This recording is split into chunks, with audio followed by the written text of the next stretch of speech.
Pride talentų kovos finalininkai turėjo progą treniruoti su Mantu Kalniečiu.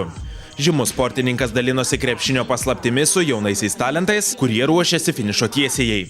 Iki rugsėjo vidurio paaiškės 2 stipriausi favoritai, kurie bus deleguoti į tarptautinį finalą.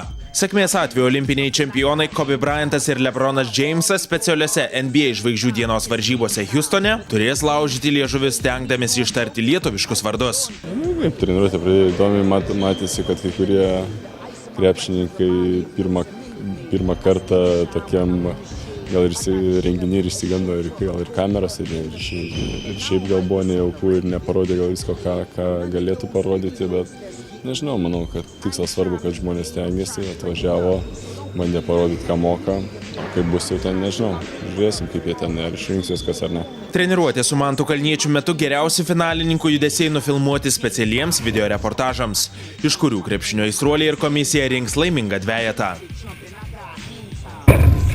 Jau 5 metus organizuojamos talentų kovos šįkart didesnio masto. Tradiciniuose gatvės turnyruose nedalyvavę jaunuoliai savo jėgas galėjo išbandyti virtualioje kovoje, kur jų video su įspūdingiausiais krepšinio judesiais buvo vertinami specialios komisijos ir aistruolių balais. 11 geriausių išrinkti iš gatvės turnyro ir virtualios kovos toliau varžysis dėl svajonių galimybės žaisti su Kobe Bryantu ir LeBronu Jamesu.